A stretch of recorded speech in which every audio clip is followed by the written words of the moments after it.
আমি তোমাদের বলেছিলাম যে মৌয়ের অষ্টাদশী হবার গল্প একদিন শোনাবো। আজকে ওকে পেয়েছি সামনাসামনি, তাহলে ওর মুখ থেকে আমরা শুনে নিই যে কীভাবে ওভারওয়েট থেকে এখন ঠিকঠাক ওয়েটে কীভাবে এলো। আচ্ছা, তোমার ম্যাক্সিমাম ওজন কত ছিল? আমার ম্যাক্সিমাম ওজন ছিল 78। এটা কত সালে?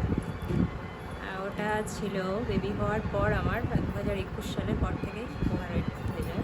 ওভারওয়েট ছিল 78? 78 ছিল। আচ্ছা, তোমার তখন কি শারীরিক সমস্যা কী হয়েছিল? আমার অ্যাকচুয়ালি ওভারিতে সিস্ট ছিল তখন। হ্যাঁ, আচ্ছা, ওজন বেশি হলেই কি ওভারিতে সিস্ট থাকে? হ্যাঁ, মেয়েদের কি ওটাই প্রবলেম হয়। না, আমার ওভারওয়েটের জন্য থাইরয়েড ছিল, এখন নর্মাল হয়ে গেছে। পরে শুনছি, আপনার কথা শুনছি। বলছি যে তো ওজন কমার পরিকল্পনাটা কীভাবে কমানোর? ওজন কমানোর অ্যাকচুয়ালি আমাকে ডাক্তারবাবু সাজেশন করেছিলেন যে ওজনটা যদি আমি কমাতে পারি তাহলে হয়তো এটা ক্লিয়ার হয়ে যেতে পারে, না হলে হয়তো অপারেশন করতে হতে পারে পরবর্তীকালে। তো একমাত্র উপায় হচ্ছে ওয়েট লস। ওইটি বলেছিল, ওটাই বলেছিল তখন থেকেই। যে ওয়েট লস করার জন্যে কি মানে পরিকল্পনা করেছিল? আমি ভেবেছিলাম বাড়িতেই করব, নিজের মতো করে শুরু করি, কোনো ডায়েটিশিয়ানের পরামর্শ নয়। সেক্ষেত্রে তোমার হেল্প নিয়েছিলাম আমি অবশ্যই, তোমাকে ফোন করে তো প্রথমে জেনেছিলাম। তারপরে নিজের মতো করেই শুরু করি, তারপর তো যা প্রবলেম হতো তোমার কাছ থেকে সাজেশন নিতাম। ব্যাস, নিজে হচ্ছে 80% ডায়েট আর 20% তো থাকে এক্সারসাইজ থাকে। ওই হিসাবে ডায়েটটাই মেন এখানে, আর এক্সারসাইজও করতাম, রেগুলার এক্সারসাইজ করতাম। আচ্ছা, এই ডায়েটের মাধ্যমেই তুমি ওজনটা কমাবে? Maximum diet. দিয়ে কত কমিয়েছিলে? আমি কমে কত হয়েছিল? হ্যাঁ, আমি হচ্ছে 54 হয়েছিলাম লাস্ট। এখন একটু গেন করেছি, সবাই বলছিল খুবই রোগা লাগছে, বাজে লাগছে দেখতে। এখন ওই 56, 7 এরকম। আচ্ছা, আর তোমার ওই যে সমস্যাটা ছিল সেটা কি ক্লিয়ার হয়ে গেছে? হ্যাঁ, সেটা একদম ক্লিয়ার। ওই ওজন কমাতেই ক্লিয়ার? একদম, আর কোনো ওষুধই খেতে হয় না। ওষুধ খেতে হয় না?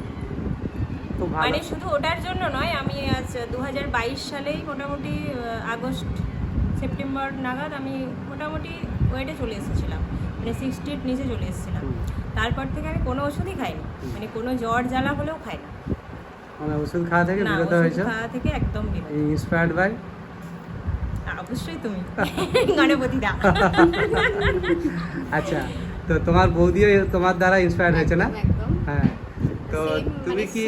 কথা আমিও বলবো। হ্যাঁ, আমারও থাইরয়েড ছিল, হ্যাঁ। মানে সেটা নর্মাল লাইফে নর্মাল লাইফ করছি।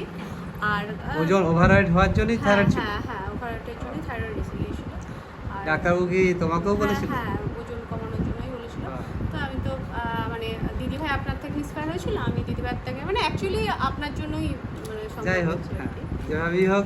মানে এখন একদম কোনো মেডিসিন, উইদাউট মেডিসিন ছাড়াই ঠিক আছে। বাবা, দারুণ খবর এটা। ননদ বৌদি দুজন মিলে হ্যাঁ। হচ্ছে, মানে চলছে। আমরাও চাইবো আর কি যে এইভাবেই আপনি সবার সাথে থাকুন, আমরাও সবাইকে আছি। ইন্সপায়ার, হ্যাঁ সবাইকে এইভাবে ইন্সপায়ার করুন যেন সবাই মেডিসিন ফ্রি থাকে, প্রাকৃতিক খাবার হ্যাঁ। নিয়ে। ঠিক ঠিক, থ্যাংক ইউ ভেরি মাচ। খুব ভালো লাগলো তোমাদের সাথে আলাপ হয়ে আবার। আমাদেরও ভালো লাগলো, অনেক দিন পর দেখা হলো। ঠিক আছে। ঠিক আছে। আচ্ছা, তোমরা আবার দাঁড়াও, যদি কেউ অনেকে বলে যে শুধু মুখটা দেখাচ্ছে, মোটা না রোগা দেখবো তো।